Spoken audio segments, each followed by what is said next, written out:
Vocês um versículo do Evangelho de Mateus, capítulo 7, do Evangelho de domingo.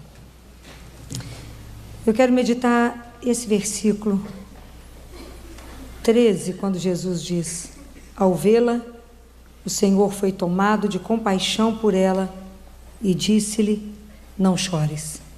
Palavra da salvação. Toda vez que a gente pegar a palavra de Deus, nós temos que pensar assim: qual o sentido de eu conversar com vocês sobre o milagre, sobre a ressurreição do jovem lá de Naim, filho da viúva de Naim, 2000 anos depois? O que significa para nós hoje, como comunidade, como seguidores de Jesus, ouvir isso? Se isso não trouxer nada para nós, não resolveu nada. O que eu tenho que extrair disso aqui para mim hoje? Quando eu escuto essa frase: ao vê-la, o Senhor foi tomado de compaixão e disse a ela: não chores. Então vamos conversar aqui, que nessa frase aqui tem coisa demais para nós. Só nessa frase aqui tem muito assunto, né? Bem, a primeira coisa que eu gostaria de começar a falar é quando o Senhor vê. Porque nós andamos pela vida e às vezes passamos, e hoje nós já saímos de casa, já estamos encerrando o dia, e eu te pergunto: o que você viu e o que você ouviu hoje? Então a gente passa pelos caminhos como cego e surdo e não vemos nada. Nada. Isso é a primeira coisa que a gente precisa pensar. E isso é uma prática interessante da gente fazer. No final do dia, pensar: o que eu vi e o que eu ouvi hoje? Isso é o primeiro ponto. Porque o Senhor viu. Vocês imaginam, a cena era essa: Jesus estava chegando à cidade de Naim, tinha um grupo acompanhando Jesus. Um grupo acompanhando. Vocês imaginam aquela multidão, aquela alegria que devia estar, aquela turma seguindo Jesus, entrando na cidade. E tinha um outro grupo saindo, acompanhando alguém que tinha morrido. A turma rindo, brincando. Vocês imaginam se alguém estava vendo alguma coisa? Nada. Mas Jesus parou. E quando Jesus olhou e parou, ele fez todo mundo parar. Todo mundo estava falando: onde é que ele está olhando? Então Jesus fez todo mundo parar. O que isso quer dizer para nós hoje? Se nós nos dispomos a seguir Jesus, e se Ele, como Deus, para diante da dor, do sofrimento e da miséria humana, nós não temos o direito de escapar da dor e da miséria do nosso irmão. Eu não posso passar ao largo da sua dor e fingir que eu não estou te vendo. Compreendem? Eu não posso dar as costas. Eu não posso fingir que eu não te vejo chorar. Eu não posso fingir que você está com uma dor e eu não estou vendo. Como dizia uma mãe para mim que perdeu a menininha de 1 ano e meio, que afogou dentro de casa com um pratinho de doce de leite na piscina da casa. Ela falou: doutora Filó, as pessoas atravessam a rua quando me vê, muda de passeio. Falei: porque o coração está vazio, minha filha. As pessoas só falam porque o coração está cheio. Então se Ele parou, Ele Deus, parou. Por que nós evitamos a dor e o sofrimento do outro? Então a primeira coisa que a gente precisa começar a pensar, a primeira coisinha: ao vê-la, Jesus viu. Nós não podemos, como cristãos, andar cegos, andar surdos e andar com o coração duro. O sofrimento que está no mundo, o sofrimento dos inocentes, isso põe Deus louco. E a nossa omissão é grave. Nós temos que nos comprometer com os outros. Temos que nos comprometer como irmãos. É a dor do outro. É a minha dor. E aqui diz que Jesus se moveu, Ele foi tomado de compaixão. Aqui, na verdade, a palavra compaixão ela é traduzida em de comunicação, e a paixão é de amor, de afeto mesmo, profundo. Então, na verdade, a compaixão e a gratuidade, elas são a coluna vertebral do agir de Deus. Quando Jesus, e Lucas revela isso, Lucas mostra, através do rosto de Jesus, a atitude compassiva, de amor de Deus diante da miséria humana. Deus não aguenta nos ver chorar. Vocês podem não acreditar, mas é verdade. Então aqui, quando essa atitude de Jesus não foi uma atitude isolada de Jesus. Jesus não teve compaixão naquele momento. Isso era uma forma de ser de Deus. Isso é um jeito divino. Nós é que não podemos ter compaixão só de vez em quando na hora da dor. O que nós somos convidados hoje é ter a compaixão como um princípio ético na nossa vida.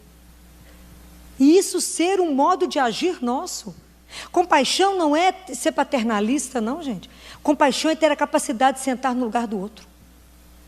E de ver do olhar do outro, na história do outro, na situação dele, naquela miséria dele, como é que ele reagiria? Como é que eu reagiria? Então eu gosto muito de colocar isso dentro do ponto de vista médico. Quando eu estou atendendo, eu tenho que mudar de lado? Se eu estou recebendo e fazendo do jeito que eu gostaria de ser recebida e atendida? Então nós que atendemos o outro, trabalhamos com o público, que cuidamos do outro, eu falo do médico porque nós temos uma oportunidade única, nós só lidamos com dor, sofrimento, se colocar no lugar do outro e dizer, como é que eu gostaria de ser atendido, acolhido, no momento que eu estou fragilizado, que eu estou ameaçado. Então a compaixão, isso deveria ser um modo de ser nosso. Era de Jesus. Se nós nos colocamos como seguidores dele, nós temos que pensar nisso. Nós temos que pensar como é que está sendo a nossa atitude hoje, agora no final do dia. Como é que foi o meu agir hoje o dia inteiro? Porque muitas vezes a gente assenta para julgar, criticar e falar, mas você viu como é que fulano fez? Senta no lugar dele. De vez em quando é bom mudar o lugar da mesa que a gente assenta, né? Em vez de sentar só desse lado, assenta do outro lado. Se é patrão, assenta do lado do funcionário e deixa o funcionário sentar de patrão. Vamos começar a inverter as coisas para se colocar no lugar do seu irmão. Essas coisas são muito sérias, porque nós muitas vezes vivemos com uma religião que a gente não tem alegria nela. Mas a gente vai levando a religião por via das dúvidas, né? Vai que Deus existe mesmo, que essas coisas que a Filó fala de verdade. Por via das dúvidas eu creio. Mas ela não é a alegria da minha vida. Ela não é o meu cerne, ela não é a minha razão. Jesus está longe de ser a nossa razão. Então nós vamos levando mais ou menos. Vai que na dúvida ele aparece, como a Filó fala, que vai chegar a qualquer hora. Eu falo bem que eu acreditava, não sei, estou na fita. E não é isso. Nós não acreditamos de verdade. Então nós não vivemos o núcleo da nossa fé. Nós não vivemos de verdade. A gente acha que tem dois mundos. Tem o mundo de Deus, aonde só interessa para Deus os ritos, as nossas reuniões, procissão, coisa sagrada, e que nós estamos aqui para responder a tudo que Deus quer. E que existe outro mundo, que é o mundo dos homens, que a gente trabalha, sofre, lamenta, e que a gente não acredita, de verdade não acreditamos, que Deus se interessa pela nossa vida, que Deus se interessa por cada coisa da sua vida, e que o seu choro incomoda o Senhor. Não chores, diz ele, não chores.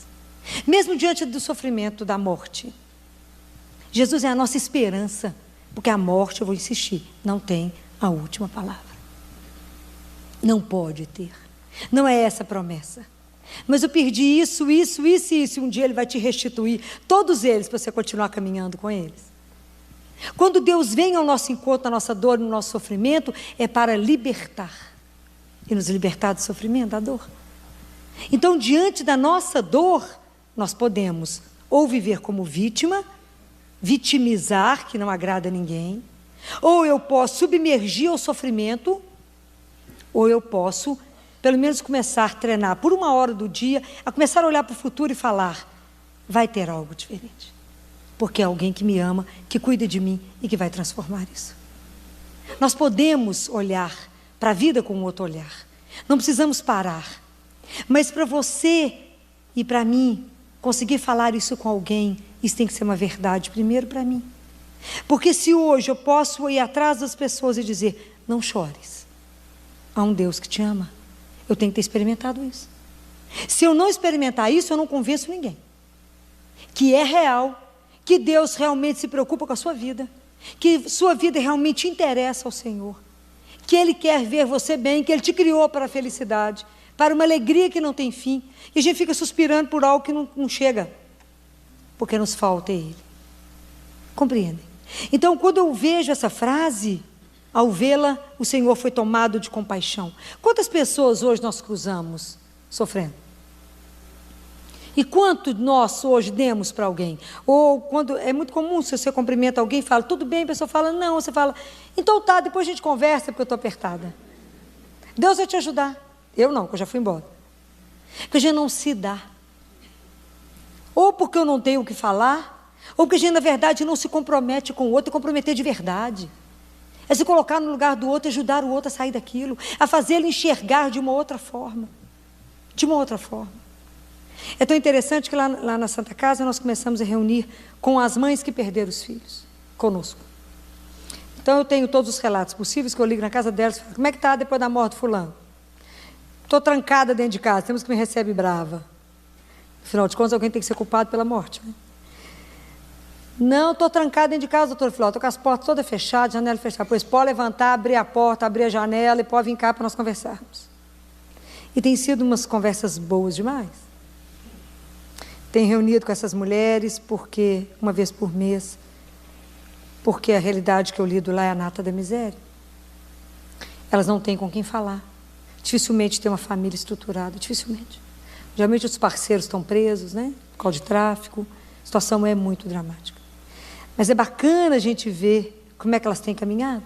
Como é que elas têm feito a opção de caminhar. A opção de acreditar que Deus é de verdade. Então nós precisamos de rever a nossa fé. Essa frase é para rever. Em quem verdadeiramente eu creio. Se a minha religião me dá esperança, se a minha religião por si, só pela pessoa de Jesus, é uma alegria que me move e que me faz caminhar apesar da dor. Apesar do meu sofrimento, apesar do que eu estou vivendo. Isso aqui é uma oração de esperança. É quando Deus olha para nós e fala, coragem. E faça a mesma coisa que ele fez com essa mulher.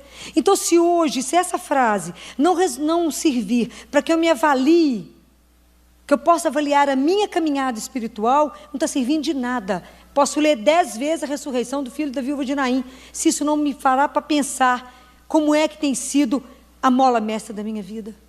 Se eu ainda não entendi que eu também recrio na minha vida o que Jesus fez porque eu o sigo, e eu tenho que seguir os passos dele. E se isso não me faz também ter uma atitude compassiva com meu irmão, se eu também não sou capaz de enxugar a lágrima dos olhos do outro e dizer, não chores, há um Deus que nos ama. E ele verdadeiramente preocupa com você. O dia que vocês acreditarem nessas coisas que eu falo com vocês, que Deus, ele mexe as entranhas, é porque a palavra não dá para traduzir, que Deus se move quando te vê chorar, que ele fica angustiado com o seu sofrimento, que ele quer transformar a sua vida. O dia que você entender isso, que você é importante para o Senhor, que a sua dor, ele quer te libertar, isso muda tudo. Muda todo o seu olhar, muda toda a sua caminhada, muda tudo o dia que vocês entenderem que Deus nos quer bem, que ele quer somente o nosso bem e a nossa felicidade, somente. E que por muitas vezes a gente anda à margem, até da nossa própria vida. Então, nós não devemos camuflar as coisas e passar, como dizem meus residentes, um reboco. Não. É importante sentar diante do Senhor e colocar a dor. Deus quer te transformar. Ele pode mudar. Fala com Ele sua dor. Fala com Ele do sofrimento. Fala daquilo que te incomoda. Fala daquilo que não te deixa caminhar. Porque, às vezes, muitas situações de perda, de sofrimento, nos paralisa. O medo de perder não nos deixa ter. Então tem pessoas que falam, doutora Filó, acho que a gente vai sofrer tanto de ter filho que é melhor não ter. Eu falei, mas as alegrias que perde de ter? Pelo tempo que ficou, valeu a pena. Foi que a mãe da criança que suicidou aos 18 anos, teve um outro filho e disse para mim, Filó, mesmo sabendo que também pode morrer, mesmo sabendo que a vida pode levar de alguma forma, vale a pena ser pai e mãe de novo? Isso é não permitir que a vida te pare, e dar sequência, e caminhar com confiança. Confiança. Então hoje a nossa atitude como cristão, como alguém que quer ser seguidor de Jesus, é estar comprometido com o outro, como Jesus estava. Eu tenho que estar atento a com quem eu caminho, eu tenho que estar atento com as pessoas que estão ao meu lado, olhar no olho do outro, perceber a tristeza do outro, perceber a dor do outro, perceber aquilo que o outro não diz com as palavras, mas diz com o corpo ou diz de alguma outra forma. buscar do outro aquilo que não está deixando ele caminhar e falar, deixa eu te apresentar alguém. Nosso Pai é real, a vida espiritual é real. Deus caminha do nosso lado. Aquele que nos chama para fazer as coisas é fiel, Ele permanece. E Ele cuida de você. Ele fará, Ele mudará. Mas isso somos nós, quando vivemos isso, podemos enxugar as lágrimas uns dos outros e dizer, não chores. Essa é uma palavra para a gente ouvir hoje, vindo do próprio Deus. Porque as duas únicas palavras que Jesus falou para essa mulher foi, não chores. E Jesus não fez nada diferente na vida desse moço, nem dessa moça, nem da mãe dele. Jesus não mudou nada, entregou um para o outro e falou, segue. Mandou eles caminharem. Dá um rumo na vida. Ou ele fez alguma coisa diferente? Não. Falou, moço, levanta. Entregou para a mãe e falou, pode andar. Então é assim. Ele caminha junto. Ele te põe na sua vida de volta e fala, tenta outra vez. Eu estou aqui, se precisar de mim pode gritar. Não tenha medo. Vamos caminhar na vida com confiança, com alegria, com leveza, com essa certeza de um Deus que é vivo. Vamos estabelecer uma relação nova. Vamos ver realmente quais são os fundamentos da minha religião. Aonde está a minha religião? Em que verdadeiramente eu creio? Como é que eu faço essa relação com meu Deus?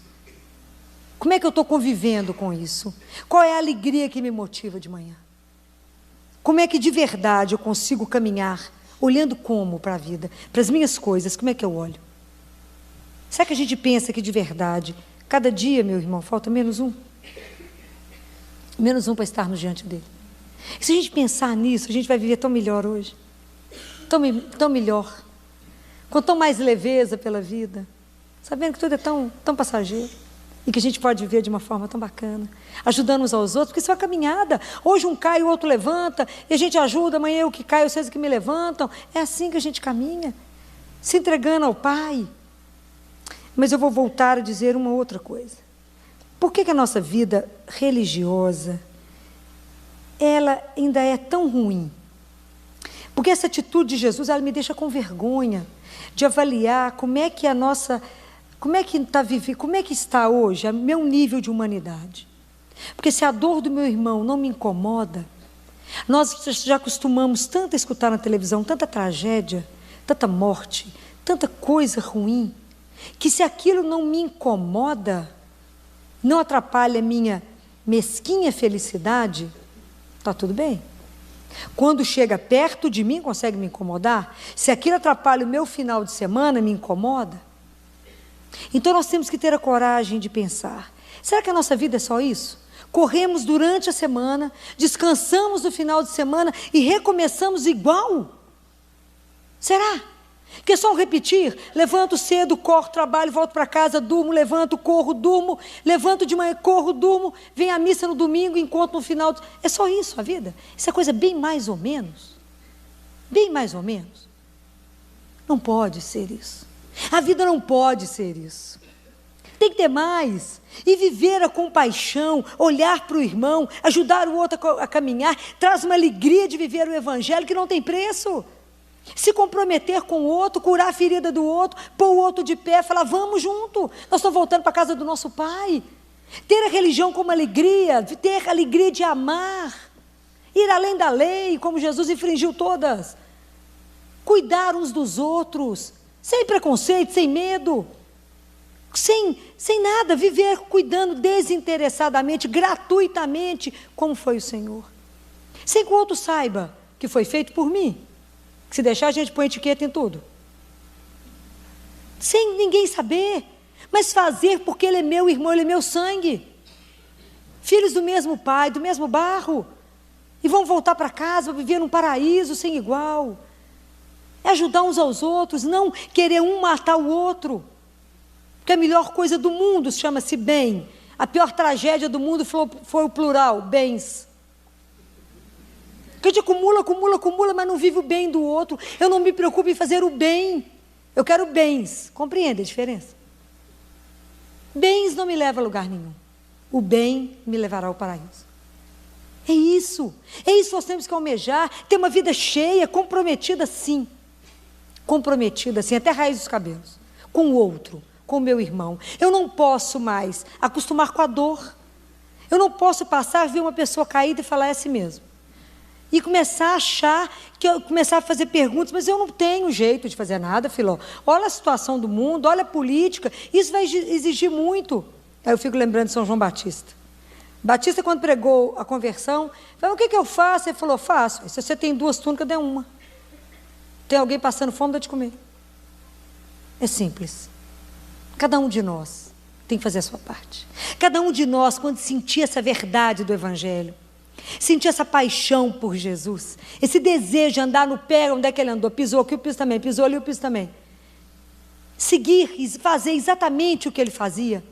Vamos viver uma alegria que você vai incomodar as pessoas. Vai falar: mas por que você é tão feliz? Está cheio de problema acontecendo? Eu falo: eu sei. Mas os problemas eu já deixei para ele resolver, enquanto isso eu estou fazendo as coisas dele. Porque enquanto eu vivo o reino, o Senhor cuida de mim e cuida dos meus. E sempre dá mais do que eu imagino, porque ele cuida, ele é exagerado, faz aquele exagero. Falou: já resolveu, já resolveu. Quando eu estou pelejando com a coisinha, já fez todo o resto. É assim. Sai da sua dor, sai do seu umbigo e olha para o umbigo do outro. Olha para o seu irmão, olha no olho das pessoas. Hoje eu pergunto para você: quantas pessoas você olhou nos olhos? Quantas? Ou você mal respondeu sem olhar? Ou deu a mão olhando para o lado? Ou não abraçou de verdade? Ou não disse uma palavra de coragem? Ou não levou o outro a acreditar de verdade que para Deus nada é impossível? Não levou para o outro e disse: calma, não chore, Deus é nosso Pai. E ontem, quando uma mulher me ligou desesperada, que havia descoberto que o marido tinha traído, Filó, eu estou na cama. Falei: pois pode levantar e tomar um banho, amiga. Levantar, abrir a janela toda a casa. Pode dar um jeito, tem 2 meninos para criar. Primeiro, que amor não mendiga. Você está esquecendo a sua dignidade de filho de Deus. Já não mendiga sentimento. Segundo, você não pode esquecer que ele é livre, ele vai se ele quiser. Não mendiga. Agora você tem que dar todas as razões para ele morrer de ódio ter te largado. Fica cada dia mais lindo. Eu vou te ajudar a ser bem ordinário, para ele poder morrer de ódio ter te largado. É assim que a gente faz, na classe, amiga, na classe. E não na cama, para ele falar: ô, tadinha, vê se eu quero uma mulher dessa. Fica esperto, vai para o salão, primeira coisa, vamos arrumar, ficar linda. Primeira coisa, deixa ele achar que você nem está fingindo, não está sofrendo nada. Vou te ensinar, vou te ajudar a ficar esperta. Não é assim. Levanta, minha filha. Ela falou: eu não tenho ninguém. Realmente ela não tem pai, nem mãe, nem irmão, nem ninguém. Eu falei: você está esquecendo que você é filha de Deus. Você é filha do Altíssimo. Ele é Deus e Ele faz todas as coisas novas outra vez. Ele pode. Para de chorar, enxuga as lágrimas, dobra o joelho, porque ninguém suporta uma mulher de joelho. Ninguém vence uma mulher que reza. Aquilo que eu falei semana passada: uma mulher de salto é poderosa, a mulher de joelho é invencível. Ajoelha e reza. Não há nada que possa, já falei isso mais de uma vez com vocês, o joelho te leva onde o pé não alcança. Ajoelha e fala com o único que transforma todas as coisas. Mas falou, enxugou as lágrimas e anda como quem confia, e não como uma hiena reclamando da vida. A gente tem que ter atitude de fé. Crê, o seu Deus é vivo? Sim, então muito obrigado, Senhor. Estou te entregando esse negocinho que eu preciso resolver e estou andando enquanto isso, vou fazendo as outras coisas. É assim. Mas é preciso avaliar a cada dia a nossa vida religiosa, a nossa vida de fé. E dar razões para quando as pessoas te perguntarem em quem você crê. Mas não numa religião que nos diminui, mas que nos amplia. E que fala: caminhar com Ele me faz estar comprometido com o outro, comigo mesmo e com o outro. Quer fazer alguma coisa para o irmão, para Deus, faça para o irmão. E antes de terminar, tem uma coisa que eu quero dizer, antes de fazer a oração de hoje. Ontem eu fiquei sabendo de uma mensagem que Nossa Senhora disse em Medjugorje, que está me fazendo pensar desde ontem, muito, muito. Porque eu estou tão longe de alcançar isso que ela disse. Então eu divido com vocês, que eu já falei com vocês, tudo que eu aprendo aqui eu passo para cá. Nossa Senhora disse que a gente precisa dar um dízimo a Deus. E é claro que não é dinheiro. Se Ele é o nosso Pai, o Todo-Poderoso, Ele precisa de dinheiro? Não, os irmãos precisam. O Senhor não precisa. Mas Nossa Senhora disse: vocês precisam dar oração a Deus. E eu estive pensando que ela pede 2 horas de oração por dia. Se o nosso dia tem 24 horas, realmente o dízimo são 2 horas. Isso é para a gente pensar quanto tempo nós estamos dando de oração. Tenho colocado isso muito diante de Deus, porque eu ainda não consigo fazer 2 horas de oração por dia. Mas é preciso pensar nisso. E por que a gente dá tão pouco tempo de oração? É porque Deus ainda não é a maior razão da nossa vida. E também porque eu acho que a gente ainda não acredita que isso tudo é real. Que a vida espiritual ela é mais real do que eu estou vendo vocês me vendo. O céu é de verdade. Que nós vamos para o paraíso, eu não tenho dúvida. Que nós vamos, que nós somos criados para uma alegria que é eterna. E que quando fechar os olhos aqui, que Ele nos chame. Aquela frase, aquela musiquinha que Ele canta, que a gente reza isso. Que na hora da morte chamai-me e mandai-me ir para vós. É isso. E que eu possa ir com Ele. E que enquanto eu estiver aqui, eu caminho com a esperança e a certeza que eu estou construindo para lá. Mas enquanto isso ainda não é uma verdade, eu ainda fico presa nas coisas aqui que me angustiam. É os meus bens, é todo o meu patrimônio. Não estou falando que isso não seja importante, eu estou falando que a gente dá tanta importância a isso, a gente trabalha tanto para isso e trabalhamos pouco no sentido espiritual para a nossa casa, para a nossa volta. Nós fazemos pouca relação com o nosso Pai. Nós rezamos pouco, então tanta razão de angústia, de medo, de tristeza. Relacionamos pouco com o nosso Pai, conversamos pouco com Ele. E eu creio que quando Nossa Senhora disse isso, ela é mãe. Ela fala isso para que a gente possa ter uma vida melhor, mais feliz. Conversando mais com o nosso Pai, menos preocupados com os bens, mas mais preocupados com o nosso bem maior, com o nosso amor a Ele, em sermos os filhos que Ele sonhou que fôssemos. E que a gente pudesse ter de verdade a compaixão como a nossa estrutura, não como momentos de solidariedade, mas como uma forma de ser. A mesma forma do Pai. Como é que nós vamos estar impregnados da forma do nosso Pai, se a gente conviver pouco com Ele? Que eu sei que isso é difícil, é muito difícil para mim ainda, muito difícil para todos nós, por causa do tanto que a vida nos ocupa. Mas eu sempre confio muito que tudo que a gente pede para Nossa Senhora, ela dá um jeito. Então, estou trazendo isso para vocês pedirem a ela, dentro da realidade de vocês, que ela vá ajudando a cada um de nós, a conseguir a cada dia dar um dízimo maior de oração, de presença, de estar em comunhão com o nosso Pai, comunhão com a Trindade, com aquele que nos ama, que nos quer ver feliz, que quer enxugar as nossas lágrimas a cada dia e dizer, não chores, eu estou aqui. É essa sensação de Pai, que nos coloca no colo, que nos acalenta, que seja diante do que for, Ele está junto. Mas para a gente poder atingir tudo isso, eu tenho que estar ao lado. Eu tenho que estar ao lado de Deus. Eu tenho que praticar essa amizade, essa relação com Ele.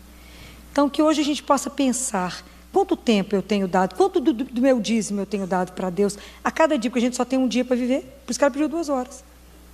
Porque ela sabe que a gente só tem um dia de cada vez. Então, hoje, quanto tempo eu dei para o Senhor? E amanhã, e a cada dia a gente pede a graça de manhã e fala, a senhora me dá a graça de hoje, se eu já rezava só 15 minutos, que eu possa rezar meia hora, que amanhã eu possa rezar 20 minutos, que amanhã 25, e amanhã 30, e ela vai ajudando. Sabe o que é doce e maravilhoso em Deus e Maria? Que Ele não nos invade. Ela jamais vai nos obrigar a rezar 2 horas, mas ela vai nos dar oportunidade, porque ela sabe que é melhor para nós. Ela nos conhece como mãe. E mãe sabe o que é bom para o filho. Então, se à medida que a gente pedir, ela vai nos dando. Peça graça, porque a gente não reza se não for pela graça de Deus. Tudo tem que pedir. Senhor, me dê a graça da oração, me dê a graça de estar perto do Senhor, me dê a graça de te sentir, me dê a graça. E vocês verão o quanto Deus vai usá-los, o quanto Ele quer curar tanta coisa em nós, o quanto Ele nos olha, a nossa miséria move a compaixão de Deus em nós. O quanto Ele quer a nossa vida muito melhor, que a nossa alegria, a nossa felicidade importa ao Senhor. Guardem isso. Se você sair daqui somente com isso, que o Senhor quer te ver como a pessoa mais feliz desse mundo, eu te afirmo, Ele quer. Ele realmente se preocupa pessoalmente com a sua felicidade. Isso é real. Então vamos pedir ao Senhor isso. E eu quero terminar com a oração do dia de hoje, que é belíssima, é uma frase somente. Quem assistiu missa hoje teve a oportunidade de meditar essa palavra, oração do dia, e que a gente possa pensar mesmo, que a minha forma de rezar, a minha fé em Jesus, a minha religião, tem que trazer em mim uma alegria, uma certeza, uma confiança inigualável. Em nada nesse mundo eu posso tanto pôr a minha confiança quanto naquele que vive e que caminha conosco. Quando eu escutava vocês cantando, Jesus manda seu Espírito, eu falava, gente, ele deve estar deliciando isso aqui hoje, cheio de gente cantando. Imagina a alegria dele de estar aqui no meio de nós, porque ele está. Eu brinco, o peso dos pecados não permite vê-lo, mas está. Então preste atenção nisso aqui que hoje nós rezamos, a igreja inteira rezou isso.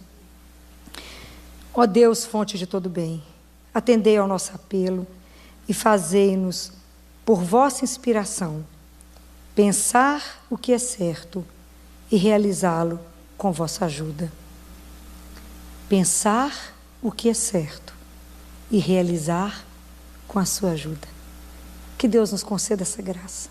Que a cada dia Ele nos faça pensar o que é certo e fazer com a ajuda dEle. Que Ele abra os nossos olhos para ver, o nosso ouvido para ouvir e nos dê um coração sensível como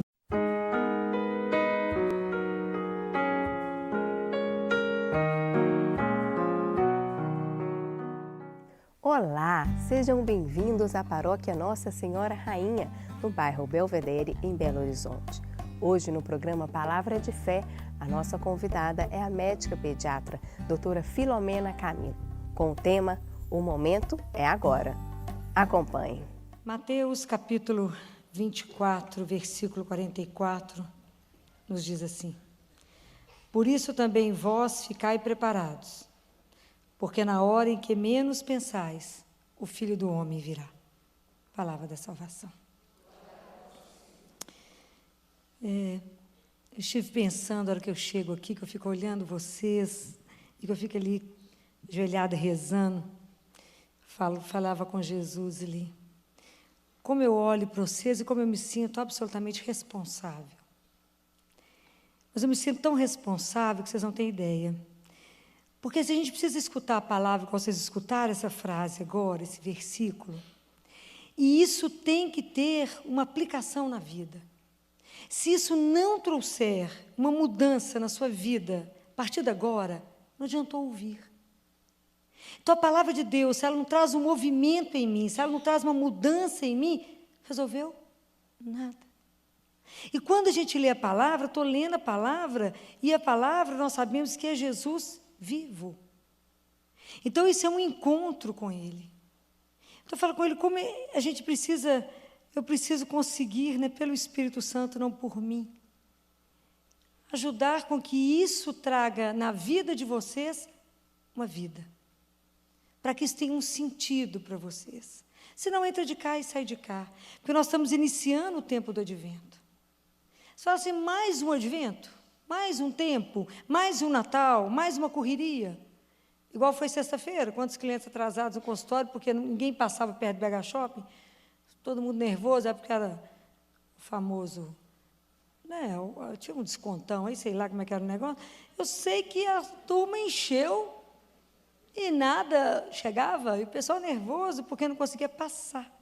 Falei, que necessidade é essa imediata? Não é? Mas é preciso que a gente possa escutar isso e ver como é que isso traz. É um advento que nós estamos iniciando. E todo ano, começo do advento, nós recebemos um convite da igreja. E esse é o tempo que se chama o tempo da espera. A questão maior é que, na grande maioria de nós não sabemos o que esperamos, nem se temos que esperar por alguém. Então, se eu não tenho que esperar por ninguém, ou se eu não tenho consciência disso, eu começo a imaginar que eu tenho que esperar por algo acontecer. E aí a gente fica naquela fila interminável de esperas que o ser humano tem. Espera ter um filho, espera casar, espera encontrar o príncipe, espera encontrar uma princesa, espera o resultado do exame, espera a notícia do médico, espera que chova, que faça sol, que o tempo mude, que amanhã vai ser melhor, que a crise caia, Temer suba, que soba outro, desce outro. Está sempre esperando. E a gente está esperando por algo e não por alguém. E aí a gente tem esperas maravilhosas, que nós vamos deixar surpresas, e tem esperas que a gente faz todo o investimento e ela é frustrada, horrorosa. Você fala, que coisa horrível. Não valeu o investimento do que eu fiz. Mas a espera cristã não é essa. A espera cristã é uma espera cheia de esperança.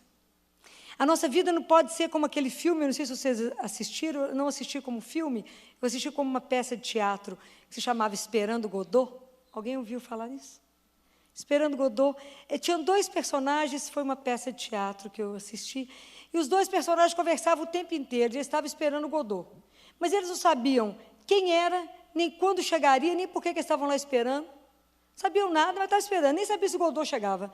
Então, a nossa vida não é uma vida vazia de uma espera que eu não sei quem vai chegar. Não. A nossa vida é diferente a nossa espera. O nosso convite é diferente. Porque advento não é esperar por alguém que está longe, uma ausência. Não. O convite é, fique desperto, acorde, para se fazer presença diante daquela presença que nunca se fez ausência. Esteja presente diante daquele que é uma presença na sua vida. O Senhor sempre está. Então, o advento é, ao mesmo tempo, memória, porque eu celebro aquele Deus que veio, mas, ao mesmo tempo, é presença de um Deus que vem toda hora na nossa vida. A grande questão é que, na grande maioria das vezes, nós estamos cegos e surdos. E aí a gente não percebe como é que Deus vem o dia inteiro na simplicidade da nossa vida. Como é que Ele se manifesta o dia inteiro no nosso trabalho, na nossa família, na nossa vida simples. O Senhor se faz presente. Então, na verdade, o que eu percebo do advento é que quando Jesus fala aqui, ficai preparados, é um momento da gente pegar a nossa vida espiritual para avaliar como é que eu tenho caminhado até agora. Vamos começar um novo tempo litúrgico. Como é que está essa minha relação com um Deus vivo? Como é que eu tenho me comportado diante de tudo isso? Será que eu estou aberto, estou atento, estou vigiando? Porque a vida que não tem, se você não espera nada da vida, se você não tem por quem esperar, se você não tem um propósito, a vida não tem gosto, ela não tem objetivo, ela não tem sentido. E aí o mundo te pega e te oferece milhões de opções para preencher um vazio que você carrega dentro dele, para preencher as suas esperas, as suas ausências, e não preenche. E não vai preencher. Mas ela vai te enrolar, a mídia te cativa, é um tanto de coisa, todo mundo foi comprar um tanto de coisa, eu nem sabia que estava precisando, mas o povo comprou. Estava na última necessidade, nem sabia que estava precisando do negócio. Mas a partir daquele momento virou uma necessidade absoluta. Te fez ser necessário absoluto. Porque vai te enrolando, porque você, na verdade, perdeu a noção de quem é que você espera na sua vida, de qual é o propósito de sua vida, de para quem é que a sua vida está norteada. E se a gente não tem esse propósito, nós já nos desnorteamos, já perdemos. E aí nós vamos endurecendo o nosso coração e vamos caindo na confusão do mundo e fazendo igual no tempo de Noé. Come, bebe, casa, faz tudo, mas não presta atenção no Senhor, que está aí, que está do nosso lado. E a gente passa o dia inteiro e não viu Ele. O dia inteiro e não prestou atenção. E a gente fica voltado o dia inteiro para o meu projeto, para os meus desejos, eu dou as costas para o pai e para os meus irmãos, o coração fecha, falo, não tem nada com o seu problema. E não entendo que eu tenho que sair disso e abrir para o outro.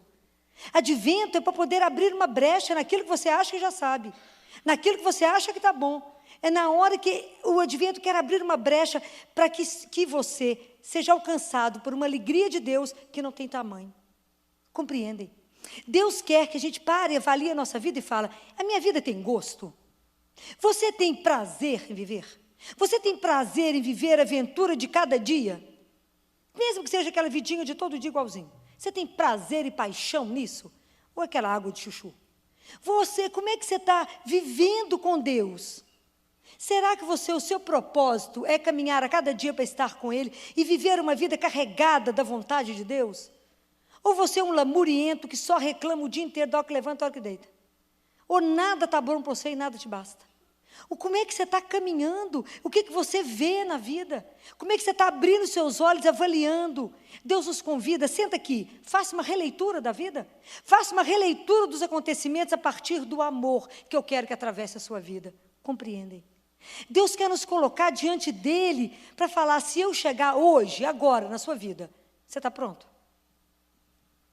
Agora, eu fiquei pensando, porque eu sempre sou a última a ter notícia das coisas, porque eu nunca tenho tempo para saber as coisas, e fiquei sabendo do acidente, não é? Lamentável, com o avião. E eu fiquei rezando por eles e pensando, Jesus, quantos estavam prontos hoje para te encontrar? Que susto foi. De repente, abri os olhos e falei, mas aonde eu ia jogar um futebol? E agora, diante do Senhor. O que apresentou? Então, eu fico pensando sempre, quando eu levanto de manhã, a gente nunca sabe se volta para a mesma cama à noite. A gente nunca sabe. E você está preparado, se no meio do dia ou na manhã cedo, ele te chamar e falar, acabou, vem? Está pronto. Se não está, meu irmão, é a hora da gente começar a pensar na vida e falar, como é que nós vamos mudar isso? Como é que eu posso fazer algo diferente na minha vida? Será que a minha vida corresponde ao propósito de Deus para mim? Como é? O que eu estou esperando?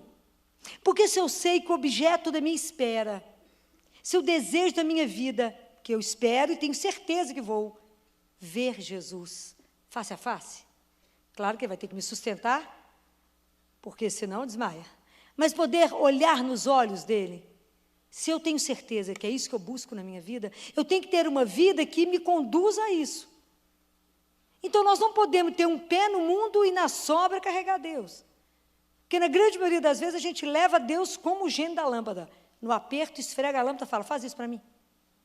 Não é isso. É ter uma vida diferente, baseada nos princípios e nas coisas que Ele deseja para nós. Ter uma vida rica, uma vida de comunhão com o Pai e com os irmãos. Precisamos repensar. Precisamos repensar. Como é que temos levado? Senão nós vamos ficar igual esperando Godot, com aquela vida vazia, esperando o quê? Nada. Nada da vida. Às vezes a vida limita em casar, ter filho, acabou. Só isso. Esses dias eu sacudi os residentes, semana passada, lá no CTI. Falei, a vida de vocês está resumindo nisso? Trabalhar, ficar aqui nessa residência, que vocês trabalham 13 horas quase no dia, essa loucura, correr, casar, ter menino, e só? Programar as viagens para a Europa, e só? É muito nada, né, não? Não é possível que não tenha um gosto a mais de alguma coisa? Vocês não têm uma paixão? Será que tudo é aquela normose? Não pode, eu vou ter que sacudir vocês. Então, porque se Jesus não é a sua sedução, se Ele não é aquele que te seduz, que te encanta, você fica apaixonada por Ele, a vida fica nessa coisa mais ou menos mesmo. Essa coisinha bem mais ou menos, bem sonsa. Eu falo, mas a vidinha de vocês resume muito pouco e fica muito ruim. É muito pouco. Mas se eu sei que Ele é o Senhor e que eu espero nele, que Ele é a razão de todas as coisas, mesmo que a vida esteja do avesso, eu sei que Ele só tem o melhor. E eu digo para vocês que isso não é fácil de viver, não. Porque a nossa vida cristã, ela é uma espera de muita esperança, uma espera recheada. Mas a nossa vida cristã, ela precisa de muito advento. Ela precisa de muita espera, a nossa conversão ela é muito lenta, porque somos muito lentos com as coisas de Deus, muito lentos. Nós não nos empenhamos. Né? A turma quer trabalhar o corpo para o verão, malha de manhã, de tarde, de noite. Convida o povo para rezar 3 vezes ao dia. Mas acho que você ficou louca. Não é assim? Então não há um empenho para a vida espiritual. Não há um empenho.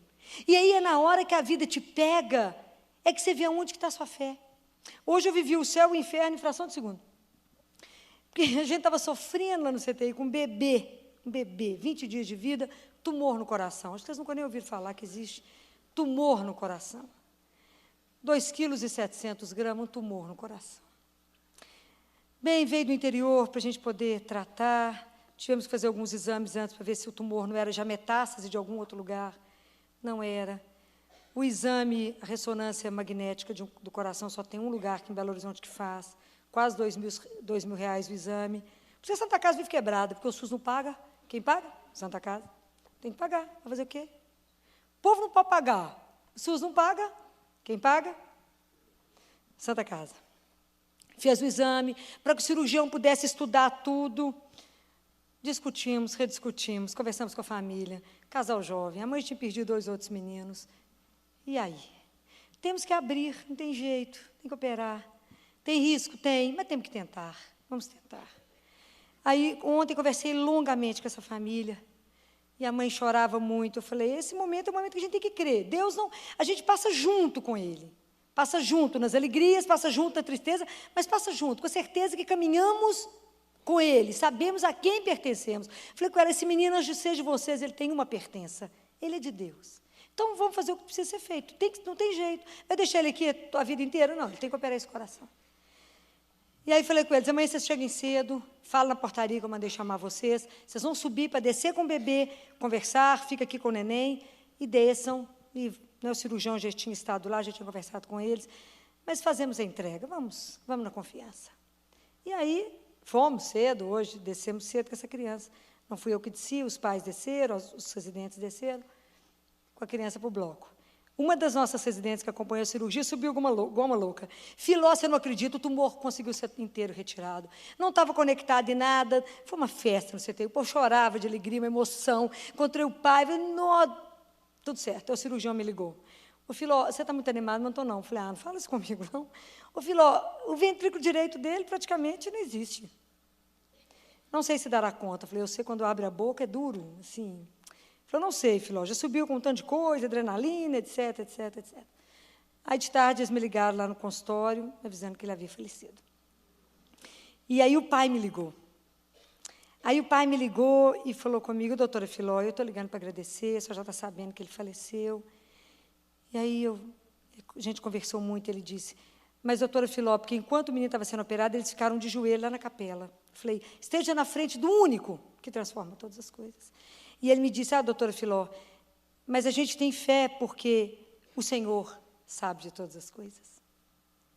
Então, quando a gente sabe em quem a gente espera, quando a gente sabe aonde está a nossa esperança, aonde a gente apoia, a gente sabe que mesmo na maior dor, a gente sabe, fala, amém, o Senhor fez o que o Senhor tinha certeza que seria o melhor. E isso é uma caminhada que não é de um dia. Não é de um dia. Isso é uma caminhada de todos os dias. Então, é preciso que a gente consiga, para poder celebrar um Natal diferente, para poder celebrar e ter uma vida verdadeira diante de Jesus, uma vida inteira diante dEle, nós temos que estar prontos para o que vier. Mas sabendo que eu estou apoiada e quem me sustenta é Ele.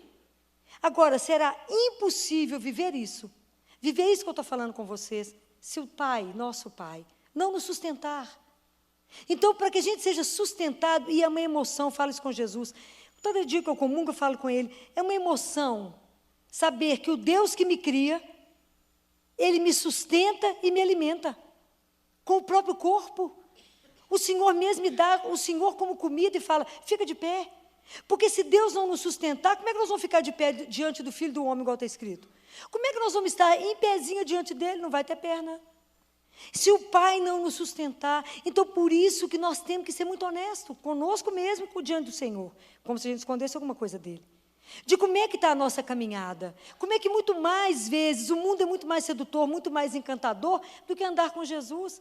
Porque nós vimos a cruz e a gente sabe que andar com Jesus não é vida de glória, é vida de chão batido, é vida de serviço e de doação para o irmão, só. É vida de entrega, não tem outra história. Não pensa que vocês vão ter mídia, sucesso, bacana, porque não existe isso com Deus. Com Jesus, a gente continua fazendo aqueles gestos que ninguém vê. Aquelas coisas pequenininhas. Fala, mas isso tem valor? Tem, para quem recebe, porque aquilo sustenta o outro, dá esperança para que ele continue. Porque se nós encontrarmos, e eu fico observando o quanto a gente encontra no dia, pessoas abatidas. Pessoas com o rosto sombrio, que pensam assim, minha vida já está determinada, é ruim assim mesmo, não tem saída para mim, nada vai mudar, ó vida, ó céus. Não conheceu Jesus, que tudo para mudar na fração de segundo. Ainda não entendeu como é que é um Deus que transforma qualquer coisa. Então, nós não podemos, nós que já conhecemos Jesus, encontrar com alguém e deixar que aquela pessoa perca a esperança, porque se ela perder a esperança, ela morre. Não podemos deixar. Nós que já conhecemos Ele e sabemos que a vida muda, mesmo diante desse casal que sofreu e sofremos juntos, rimos juntos, emocionamos juntos e choramos juntos, Nós sabemos que Deus ainda não teve a última palavra, o neném já foi batizado, eu sei que está lá no céu. Fico imaginando, falei, ai, neném, que inveja do que você já está vendo. Mas nós ainda não acabamos, eu fico com inveja mesmo, do bem, assim, invejinha do bem, do que ele já está vendo e que a gente ainda não cumpriu para estar lá. Mas eu tenho certeza que Deus restaura esse casal. E Ele é Deus, Ele pode. Ele pode fazer o que a gente não tem noção do que Ele pode. Porque Ele é Deus. Então, Deus está sempre nos convocando, Ele sempre chega na nossa vida de uma forma surpreendente. Sempre Jesus chega de uma forma que nos provoca. Jesus está sempre nos colocando assim, Ele nos provoca, Ele puxa e fala, pronta? Você fala, eu acho que estou, né? Mais ou menos. Que eu ainda não fiz o trem direitinho, como você mandou. Então, é preciso que a gente esteja todos os dias em atenção. Por isso que o Evangelho fala, fica atento, vigia, porque vocês não sabem de nada. De repente eu chego, de repente você chega para mim, ou eu chego para você. Fica atento, descubra a minha presença, não feche os olhos para mim que estou andando do seu lado. Não feche os olhos para essa voz que está dentro do seu coração, que sou eu falando com você. Não perca a esperança, não deixe a tristeza te consumir, porque eu sou o teu Deus. Eu posso, eu mudo, eu faço todas as coisas serem novas, na hora que Ele quiser. O que nos falta? Confiança. É ter certeza absoluta desse Deus que você pode se lançar nele. E falar, é nele que eu espero, é nele que eu deposito a minha vida, a minha espera ela não é vazia, ela tem um sentido e muda toda a minha vida. Compreendem? Nós temos que dar esse gosto à nossa vida. Jesus todos os dias vem. E esse advento, então, observem como é que Jesus sempre nos busca e nos atrai para a felicidade. Ele te atrai para a felicidade. Do que Deus quer para nós é que a gente seja feliz. Se o que você está vivendo na sua vida não te conduz para a felicidade, avalie que tem alguma coisa errada. Porque o nosso Deus, Ele só quer o melhor. Ele só quer o melhor. Vocês podem aguardar isso que eu estou dizendo para vocês. Eu confirmo isso para vocês. Deus só quer o melhor. Muitas coisas que nós estamos vivendo é fruto da confusão que nós mesmos fizemos. Sem ter perguntado para ele se ele estava de acordo ou não. Que a gente faz primeiro, depois fala com ele, faz dar certo? Não tem jeito. Aí. Você perguntou antes? Não. Senhor, eu resolvi fazer tal coisa, então agora, por favor, dá certo, abençoa. Minha filha, não era isso que eu queria, não vai dar certo. Mas a gente não pede. É preciso conversar. É preciso entender que Deus tem sempre uma forma e Ele quer nos buscar para uma transformação de vida. Deus quer nos levar para coisas muito melhores que a gente pode imaginar. Ele sempre tem o melhor. E às vezes a gente insiste numa situação, e às vezes não é aquilo que Ele está querendo te mostrar. Ele está querendo, olha, pare e avalie a sua vida. Deus tem sempre oportunidades que a gente não pensa, porque Ele é Deus. Então, Ele sempre tem novas possibilidades de vida, coisas que vão nos atrair muito mais. Deus tem. Se a sua vida não está deixando você feliz, a forma como ela está sendo conduzida, para tudo. Para tudo e assenta com Ele. O nosso maior problema é que nós estamos vivendo uma geração imediatista. Qual que é o tempo que nós temos, a paciência que temos para a espera? 0. Pois hoje em dia nós estamos acostumados com o celular na mão, um iPhone ou qualquer coisa, que você passa o dedo, está lá a resposta. Aí a gente fala com Deus e Ele fica demorando toda a vida, a gente fica numa aflição, cutuca Ele, fala, cadê minha resposta? Porque a gente confia pouquinho nele, muito pouquinho. Porque nós temos que ter uma conduta assim. Se você deseja alguma coisa, coloca lá no coração dele, fala, Jesus, deixa eu te contar um segredo. Como se ele não soubesse. Eu queria tal coisa, o senhor está de acordo? Mas enquanto o senhor vai decidir isso, resolver, isso está entregue no seu coração. Enquanto isso, o senhor me manda fazer o que o senhor precisa. E vai fazendo o que ele precisa, para ele. Quando vocês assustarem, chegará. E de uma forma, eu digo para vocês, ele é tão encantador, apaixonante, eu já nem tenho expressão mais para Jesus, porque ele é algo que a gente não explica. Porque só ele sabe os detalhes daquilo que você precisava. E ele manda sempre além. Porque ele é Deus. E ele é sempre o Deus da abundância. Então, experimentem viver uma vida com Ele, mas uma vida de alegria. Porque o cristão, se a nossa marca não for alegria, tem uma coisa errada. Aquele povo triste, cabisbaixo, não pode ser de Deus, né? Por que você está nesse desânimo, minha filha? Tomou o quê hoje, envenenado? Está ruim? Assim, ranzinza, mal-humorado, rancoroso. O que é isso, gente? Não conversou com o chefe hoje? Não conversou com Jesus? De jeito nenhum. Porque se tivesse conversado com Ele, a vida estaria melhor. Eu tenho certeza disso. Porque a gente precisa entender como é que Ele nos precede. Como é que Ele toma conta de todas as coisas? Como é que Ele vai à nossa frente? Como é que se você falar alguma coisa com Ele hoje, você chegar na sua casa, Ele já fez para você? Experimentem isso. Vocês vão ver como é que Ele é. Ele é algo encantador, porque Ele só quer o nosso bem. Ele só quer o melhor, Ele só quer a vida melhor para nós. Então, quando a igreja nos sacode para falar, para, povo de Deus, para, e veja a sua vida de cristão. Se ela corresponde ao seu nome de cristão, que caminha nesse mundo como... Está nesse mundo, estamos inseridos aqui, temos que fazer as coisas daqui. Mas somos cidadãos do céu. Não pertencemos aqui. Vivemos aqui, mas não somos daqui. Somos de lá. Mas enquanto estamos aqui, temos que fazer o melhor. Como é que você está caminhando? Olha, já estamos chegando em dezembro, está começando um outro tempo. Está atenta para o Senhor? Está atenta para os sinais que Ele está te dando? Então, a postura nossa, com o advento, ela tem que ter 2 ângulos, tem que ter 2 olhares. Uma postura vigilante, porque eu tenho que ter um olhar no horizonte para o que vem. Mas eu tenho que estar atento para a delicadeza de cada momento. Então, eu não posso ficar só com o olhar lá, esperando o extraordinário, que vai acontecer algo extraordinário, e perder Jesus o dia inteiro fazendo aqui. E nem posso ficar só aqui, sem estar com o olhar para lá. Então, nós precisamos desse equilíbrio, do máximo e do mínimo. Conter essas 2 coisas, ser divino. É preciso que a gente compreenda isso, que a gente tem que estar atento, porque eu sei qual que é a minha proposta, qual é o propósito de Deus na minha vida, mas tem que estar atento para que em cada minuto eu veja o Senhor falar, agir, em cada situação. Falo, o que o Senhor está querendo falar aqui? Como o Senhor está querendo que eu me comporte aqui? Estar em sintonia fina. Então, advento é isso, é estar em sintonia fina com Deus, é estar ligado nele, é estar atento, porque quando você ama, é interessante. Quando você ama, você conhece o cheiro. Você conhece o barulho do carro. Você conhece a sombra. A forma como a pessoa pega na chave, você fala, é ele. Estou falando mentira? Não. Quando você ama. Quando você não está nem sabendo quem é, pode chegar, fazer barulho, você nem viu. Mas quando é o amor que te chama, você reconhece. Você reconhece antes dele chegar. Isso é coisa linda, é criança esperando a mãe chegar. Quando ela, depois de 7 meses dela. 8, 9, que a mãe é a razão única da vida dela. Se a mãe trabalha fora e ela sabe o horário que a mãe vai chegar todo dia, ela já puxa quem está cuidando dela para a beirada da porta. E fica olhando a fechadura mexer. Ela não sai daquele lugar, porque a mãe vai abrir a porta. Isso é amor. E isso é que a gente tem que fazer com Jesus. A gente tem que estar ligada a falar, deixa eu ver se ele deu algum sinal. Sentir o cheiro dele. Saber que ele passou por ali. Estar atento ao Senhor. Que venha a todo momento. Para quê? Para nos fazer felizes. Para nos dar o melhor, para abrir os nossos olhos para enxergar aquilo que a gente não está vendo. Ele fala, você não está enxergando, não, deixa eu te mostrar. É porque você está ficando com os olhos fechados, você está ficando com o coração duro, insensível, você está sendo enrolado pelo mundo, o mundo está te enrolando. Deixa eu te dar outras coisas, muito mais leves, muito mais suaves, porque eu sou teu Deus. Ao dia que entendermos isso, como eu gostaria que vocês entendessem isso, que a gente não sabe o momento que o Senhor virá. Eu digo, Ele vem em todo momento. Ele vem a todo momento nos encontrar. Que Ele nos conceda a graça de ter uma preparação diferente nesse advento.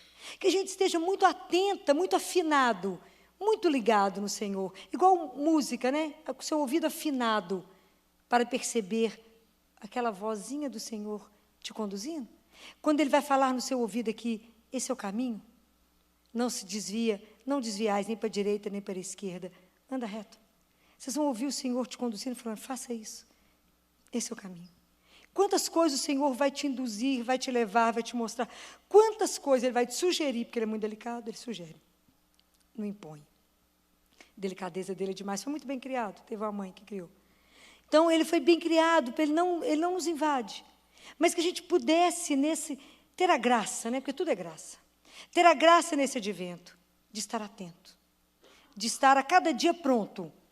Levanta de manhã e fala, estou pronta. Se o Senhor quiser me levar hoje, estou pronta. Estar pronto para o Senhor. E aí eu queria voltar a insistir num assunto. Que nem é Eucaristia hoje, né? É confissão. Eu vou tornar a insistir sobre esse assunto. É preciso que, para a gente estar mais afinado, mais atento a tudo que o Senhor nos fala, é preciso que a gente esteja curado de tanto pecado. Então, é preciso que a gente confesse mais. Não podemos, como cristãos, confessar uma vez por ano. Nem uma vez, nem 3 vezes por ano. É muito pouco. Se a gente precisa do caminho da santidade, que é o caminho de ser filho do Altíssimo, nós precisamos confessar pelo menos uma vez por mês. Pelo menos uma vez por mês. Você vai falar, Filó, isso é impossível. Tudo é impossível se Deus não conceder a graça. Porque nada para nós é mérito. A gente não faz essas coisas porque a gente é bacana. A gente faz as coisas porque Deus permite. Porque Deus nos concede a graça. Quando é que Ele concede a graça? Quando vocês pedirem. Simples. Ele não vai dar uma coisa que vocês não pediram. Mas peçam. Fala, Jesus, e nem eu estou entendendo direito que esse negócio que a Filó fica falando de confissão, não. Mas conceda, que Deus possa nos conceder a graça da confissão. Que a gente possa passar pelo tribunal da misericórdia uma vez por mês. Estar diante da misericórdia dele, para que a gente possa crescer espiritualmente, para que a gente possa caminhar, porque tudo que a gente deseja na vida é poder contemplar a Deus. É Deus, eu me dou e Ele se dá a mim. Ter mais intimidade. Mas como é que eu vou ter intimidade com Deus se eu não estou preparada para estar perto dEle?